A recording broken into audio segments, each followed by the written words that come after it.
Hello and welcome to the PreOp Podcast on iCode Media. Today I had a great conversation with Dr. Ryan Wally about Mississippi's new scope of practice law and what it took to achieve that law. So I had a lot of fun with this conversation. As always, be sure to subscribe to the podcast, write a review, and share it with your friends. And support those who support us. We've been providing myopia control treatments in our practice for years. If you've been listening to the podcast for a while, CooperVision has received FDA approval of its innovative MiSight one-day contact lens. This will be the cornerstone of a comprehensive myopia management approach to be offered by CooperVision. This daily wear, single-use contact lens is the first and only FDA-approved product clinically proven to slow the progression of myopia when initially prescribed for children 8 to 12 years old and when compared to children in the control group wearing a single vision one-day contact lens. Check out the show notes for all the specific prescribing details and to get more information about this lens and how you can begin to offer it in your practice. Well, you're right into it then. So did you not generally see patients on Friday afternoon? So normally we do. So we took Friday afternoons off for the month of May just to let the staff catch up. We've been so busy at the office getting caught back up from COVID that they were begging us, hey, is there a day y'all can take off and give us some time to get caught up? So we figured, what afternoon better than Friday? Give ourselves a little bit longer weekend. Yeah. So then let's, I guess one of the reasons that I wanted to have you on, or the main reason I wanted to have you on, was to kind of get your perspective on what it took in Mississippi to pass the law that you passed. And so, you and I go back quite a ways because I think must have been 3 or 4 years ago when I came to do an educational event at, it was for just your political action, kind of your legislative day. So we did a combined CE with some training associated with lobbying and grassroots, etc. How long ago was that? Gosh, that had to have been at least 4 or 5 years ago, if not that more. Long? I'm trying to look back. I took over as legislative chair in 2015 or 16, and it was right after that. It might have been maybe 2017. Maybe. Man, yeah.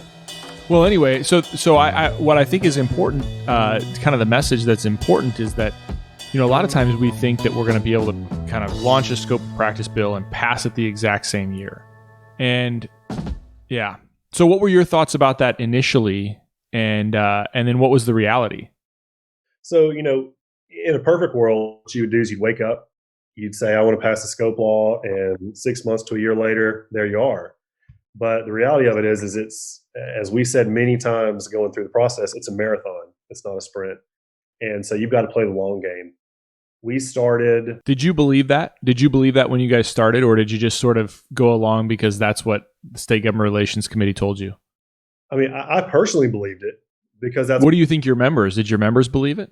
Well, I think it's hard sometimes for the membership because they want to do it now. And a lot of folks just don't understand the political process. And, even within our own, group of folks who are really into this particular issue, it's hard to look at it like a legislator because a legislator in Mississippi is elected for 4 years. And so in their mind, they get a bill on the first year. They have up to, they usually don't pass controversial things in the last year because it's an election year. So in their mind, there's 3 years once the bill drops that they have to kind of sort through it. And that's after you've put in all the effort and all the preparation and all the studying, and you have folks come in from other states who've been successful. That's after all of that. So, it was amazing for us that I remember the very first legislative call I was on that had to deal with scope was back in 2012 when I was just a member of the committee. I didn't have a leadership role. I was new on the committee. I was learning kind of how all of that worked. And we were talking with the folks in Louisiana, and they were getting ready to go for their scope bill. And Dr. Sandifer came and spoke for a while. And it was one of those things that we looked at and said, we'd like to do this. How long will this take? Well, like I said, that was 2012. And here we are, 2021, finally on the other side of it after being successful. So that was probably a longer answer than you wanted, but it never goes as fast as you want it to go. But it's like I've told other folks who are asking, as long as you put in the work and you get the end result that you're looking for, that's the key. Yeah, I'm talking to Kobe next week, and we're going to talk about Wyoming, obviously, but it's the same story. I mean, if there's a story that is kind of lasting, and we see this all over the place with state government relations, is that it's a continued process, and you're not usually going to get something right away. And most people only think of, oh man, well, who was involved that one year? They forget about all the other work, the ground that was laid, and actually the failures that you have throughout time. So I think that's really interesting. I think it's helpful for people to have a perspective of. One of the other things that I think, and you all talked about this in the roundtable discussions last night, but is this idea that, a lot of us have good working relationships with ophthalmologists, local ophthalmologists who take care of our patients when they become surgical outside of our knowledge, education, and training. But if we haven't been through a process like this before, sometimes it can be, we can think that, oh, well, I've got great working relationships with ophthalmologists. They're not going to care about this. And yet nobody believes us when we tell them that, you're going to hear a lot of bad things about yourself and about your profession. Did that happen for you guys? Oh, absolutely. And the interesting thing for us was that we do, and we still feel like we've got great relationships all across the state. We've been really fortunate, and we've maintained those even throughout this battle. The problem that we had is you've got outside forces coming in, and even internally within the state, there are certain academic institutions or certain areas that they're told one thing when the reality is very different. And what I mean by that, we had a sit down with a House chairman, and we were sitting there talking about what our bill was going to do, what we were looking for, what we weren't looking for. I was very specific in the meeting and said, look, we're not going after cataract surgery. That is not something that we're interested in. That's not within our wheelhouse. But here are the things we are going for. We wanted to be very clear with leadership and with the other side what was truth versus what was fact versus what was fiction. And that afternoon, the opposition lobbyist went around telling everybody they're going for cataract surgery. They're going for cataract surgery. So in a roundabout way, I mean, it doesn't really matter what you say sometimes, because they're going to go with what they feel is going to, fuel the flame, what's going to scare people. They went with all the theatrics. They went with all of the, they're going to blind people. The word laser to them was a Star Wars laser. They thought the Death Star was coming in, was going to blow up people. And the reality is you've got to be able to counter that. And really the time to counter that information is before you get into the session, because if a legislator hears a Death Star laser and they've not been told anything else, it's going to be really hard to change their mind. Versus what we try to do is go in and educate them on the front end. And even though I think we did a good job, I think we could have done better, honestly, with the laser aspect of it. But you never know. But one thing I would say about the opposition is their playbook never changes. And that was something that all the SGRC meetings I've ever been to, you guys have always been really clear and really good about kind of telling us this is what they're going to say about you. This is how they do it. And, you think, well, my state's going to be different. They're going to come play some different angle, or they're going to do this or that. Their playbook never changes. I think they get better over time at implementing the playbook, but it's all the same stuff. It's the same story and the same hysteria every single time. What I've seen happen in a lot of places is that they are getting, I think you're right, the playbook's not changing, but if I were going to throw out another tactic I'm seeing is what they will do is they will use other specialists to battle for them. So ophthalmology won't be the ones testifying. They'll use a dermatologist to talk about the dangers of lump and bump removal, right? Like chalazion removal, papilloma removal, sebaceous cyst removal, those sorts of things. They'll bring in a Mohs surgeon who is going to talk about how all these precancerous lesions exist on the lid, as if we don't already have the knowledge, education, and training to distinguish or know the things to look for in those cases.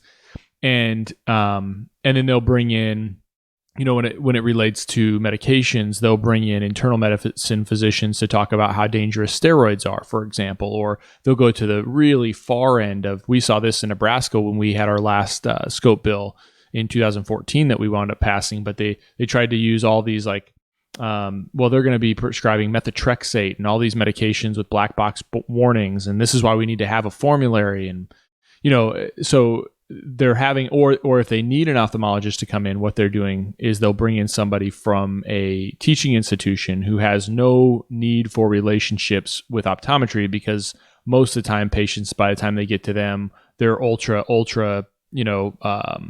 specialized, and they might be seeing patients a half day a week doing research the rest of the time, but they're not dependent on optometry referrals. And so they'll bring them in. So they're getting, or they'll bring in somebody from out of the state, if that works. So I think they're getting a little smarter in that realm, but the message is always the same. It's the same message.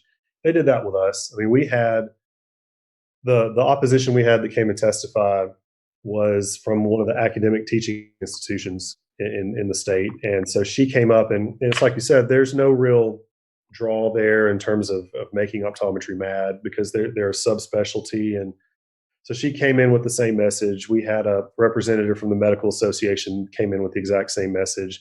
Surgery by surgeons, the whole story there. But I think the thing that we remembered, and I think it would be important for people going forward to remember, is when you've got truth on your side, which I really truly feel like we do as a profession, then they can say whatever they want. And as long as you've done your homework and you've done the work ahead of time, you're going to be prepared for what they have to throw. Of course, they may come out and surprise you. They did. One of the things we were surprised with is with our pharmaceutical side of our bill, at one point they were arguing that we were going to be treating diabetes. I'm not sure where that came from, or what their thought was. I think the flu came into play at one point. They were afraid we were going to be, giving flu medications. I assume Tamiflu. They never really got into detail, but it's the same playbook. It's, put a little fire here, put a little fire there, water it down there. Yes. Create questions and concerns, and then that snowballs. And so they'll pick and choose the areas they feel that they're going to be the most vulnerable, and then they'll go for it.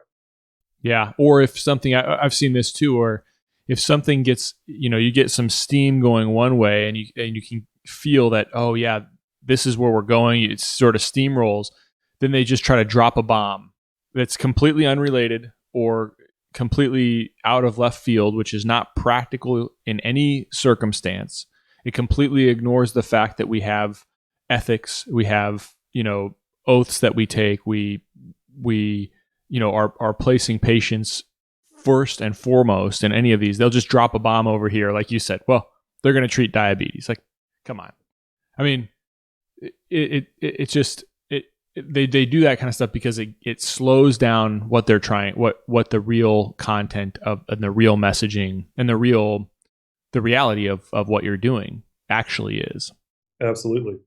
And one area that I'm sure Mississippi is not unique in this way, but many times I got the feeling we weren't just battling ophthalmology or even just battling medicine. It was a personal vendetta with their lobbyists. We had a situation where ophthalmology's lobbyists and our lobbyists didn't always see eye to eye. And so many times the lobbyists took it personally, I guess, on their side. And so many of the times that lies were spread or mistruths were spread, it was from the lobbying side, not necessarily ophthalmology. Don't let them off the hook that easily. Yeah, it's like saying that it's the divorce attorney's fault for perpetuating the misinformation and the falsehoods, right? And the fake news. It's yeah. But yeah, you're right. I mean, but wouldn't you want a lobbyist like that? Absolutely. Yeah. Absolutely. Because we feel like we had the other side of that. We were able to counter. And, our executive director, we talk all the time. And one of the things that we've been so proud of is that our lobbying firm went toe to toe with them. I mean, any state that wants to go for scope, if you can't afford the best lobbyist there is and the best in your state, it's probably not a good idea to go for it, because you need that inside input. You need that inside knowledge. You need someone who's going to be passionate about your cause. And we were really fortunate with ours. We have our lobbyists that we keep. Even when we're not going for legislative issues, we keep them every year. And they've been remarkable for us. So they were a big part of our process. Yeah, I think that's important too. Is having consistent lobbyists and also having an honest relationship with the lobbyists that you have, in the sense of, if they're not doing the stuff that you need them to do, if they're not the guys that are getting offended when they're, like the opposition's was, in a good way, right, and clearly in a good way, then if it, then you probably need to think about a different lobbyist. And I think that's the other challenge I think that some states will have is they might put too much emphasis on their lobbyist, right? Your lobbyist has to do those things, but where we see states that have challenges is they put too much behind, put too much stock in their lobbyists' relationships. Did that have happened to you guys early on in previous years or in other scenarios? Really not. I think we can attribute a lot of that we were able to avoid that because of our executive director. Linda is phenomenal at keeping us on point, letting us know what we need to do. And so from the very beginning, I mean, we were the ones delivering PAC checks. We were the ones doing the work. The idea for our lobbyists was they're the ones working behind the scenes. They supplement what we do. We don't supplement what they do. And so that's kind of what we wanted to try to accomplish, was just to let us put in the effort as much as we can, and then lean on them where it was necessary for that insider track or that insider information. So then, in an effort to make sure that patients have the best standard of care, well, actually, before I get to that question, what I want to know is sort of the peek behind the scenes because you did wind up sitting down with ophthalmology. You did basically have a sort of an agreement that you compromised a little bit on what you were asking for originally. They compromised to the degree that they had to, but I want to focus on this idea that there was no compromise for them until they saw the writing on the wall. Is that correct? Explain that. So I think it was a number of factors. Number one, grassroots. Grassroots was huge for us. We had a really strong grassroots committee. We had a really strong grassroots chair, and we put in that work ahead of time. So when we came out of the House on the first vote, it was a vote of like 90 to 24. So, you put it into a sports analogy, you're playing basketball and you win a game 90 to 24. That's pretty convincing. So coming out of the House, overcoming the obstacle that we had there with one of our chairmen there, I think that was the first step. And then the other thing was we kind of got a perfect storm where we had an ophthalmologist that was a strong proponent of optometry, who took referrals from optometry, but really had a great relationship with a lot of our statewide optometrists. And he got involved and kind of shook up the system a little bit and said, look, y'all, this is what they're asking for. These are, reasonable people. They're not going for cataract surgery. And he got involved. He's the kind of person, he didn't care what they did to him. He knew what was right. And so we were very fortunate there. But at the end of the day, I think they realized that we had a very powerful force of momentum behind us. And they had put too much stock in the fact that we would never get it out of the House. And once we got it out of the House and we continued to build that momentum afterward, they realized they're about to get much, much more, or they were afraid we were about to get much, much more than they were ever going to be comfortable with now or ever. And so if they didn't come to the table and try to do some damage control, it could very easily get out of hand. So, like when I said, you say out of hand, you mean out of hand for them, but clearly it would be better for the patients. But you're saying, out of hand for them. They lose. In this case, they basically have some control left. Sure. So then, no, go ahead. Oh, no, I was just going to say, everything that we asked for was well within our scope. Of course. And they knew in the back of their mind, whether they wanted to admit it or not. The reality was we weren't going to ask for anything that we weren't going to be comfortable with, because at the end of the day, we're judged and held to the same standard that they are. And so we knew that what we were asking for was reasonable. And I think that, like I said, when it got out of hand, that's from their standpoint. They were afraid, we were going to be able to get more than they were willing for us to have. And I think that we still did, but it just kind of encouraged them to come to the table and actually talk about what we were looking for, and it opened up a dialogue. The thing I always think about is that I have a lot of training with minor procedures from when I was from 13 years ago or longer. When you look at like ophthalmology minimums required for their ACGME in order to get their basically to finish their residency, they have certain minimums of procedures, and it's actually astounding when you look at those minimum procedures in order for them to be considered proficient. And of course, they'll say, well, there's a totality of procedures that we have to think about, and so all of these procedures play into it. Well, if that is true, there's no question that's true. And we can use those same arguments on our side. Like, the technical aspects of corneal foreign body removal and lacrimal dilation and gonioscopy and, slit lamp, those technical skills apply to other procedures that we may do over time. But they can't have it both ways. I guess my point is that when I look at how many of those procedures I've done, it completely makes their minimums pale. I mean, it's like their minimums wouldn't even exist because I had the opportunity to do so many more, right? Like exponentially more than what their minimums were.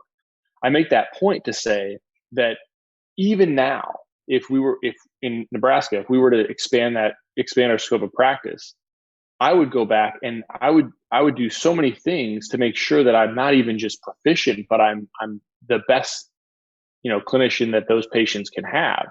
So what's your mindset on that right now? What are you going to do to make sure that your patients are protected, right? And you're first doing no harm, and then obviously benefiting the patient populations that now have access to your services.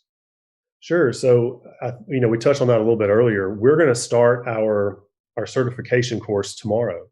And this particular course is tailor-made to our law. So we're going to be discussing all of the different procedures that are going to be allowed, the YAG laser capsulotomy. We're going to focus on all those different procedures over the course of the next week.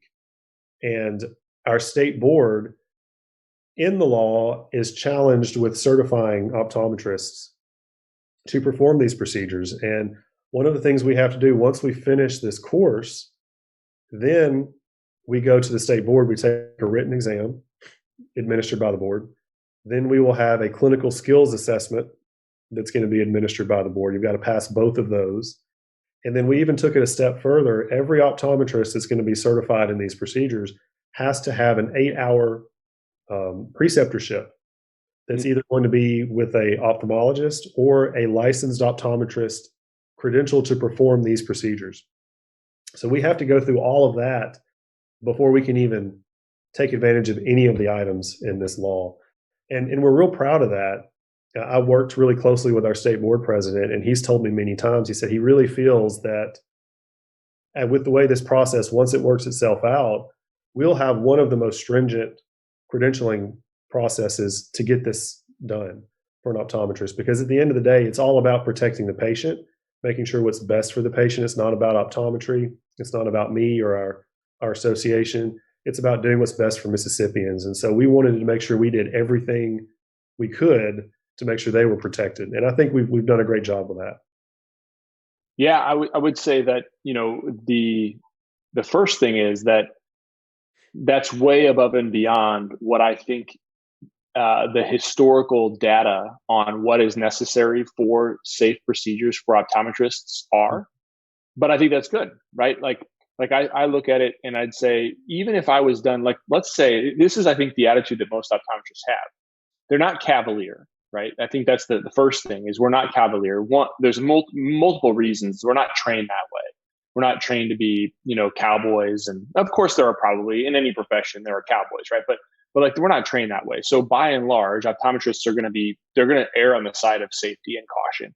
And if they see something that they're not comfortable with, or they don't fully understand, they're gonna move it on. That's just our nature.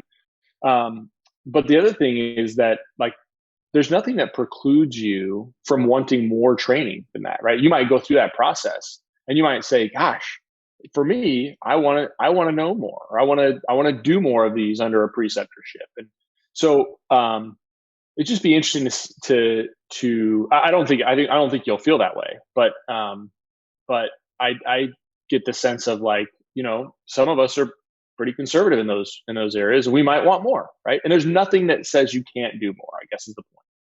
And we had several of our doctors that had already taken the advanced procedures course. I think they had one offered in Arkansas. Yeah, they're going to do it over again. And now they have to do it over again because the way our law is written, and we did it on purpose. And they're probably fine and happy to do that. Absolutely. And it was one of those things that it's building on knowledge that we already have. And that was one of the key elements of when I watched Arkansas go through their process and I watched their testimony. One thing that really hit me was, they talk about the 32-hour course like that's some negative issue. Right. And, I think it was Dr. Starkey who said, this is not continuing education in a vacuum. This is building on the knowledge that we've had year over year, starting from optometry school and moving forward. And I think it's important to remember that, because this is not like you're going with no knowledge and 32 hours later you come out the other side and now you're doing things you shouldn't be doing. So absolutely, we want to do everything we can to protect the public. Yeah, I mean, think about how crazy it is. You've had our profession in Mississippi. You could tell me how long this has been the case, but our profession has had the authority, has been actually providing all the pre and post-op management for the patients who need this procedure for, say, 30 or more years. Yeah. And all of those 8 hours really doing is teaching you how to focus a Heaney beam and push a button, right? That's the only additional, right? You're going to cover all that stuff again, of course. But the only additional thing that 8 hours or that the whole course that you're taking is to basically press a button. Right. That are things that you're not already doing in your practice, things that you're not already responsible for in caring for the patient. So I think it's just really interesting to think about it that way.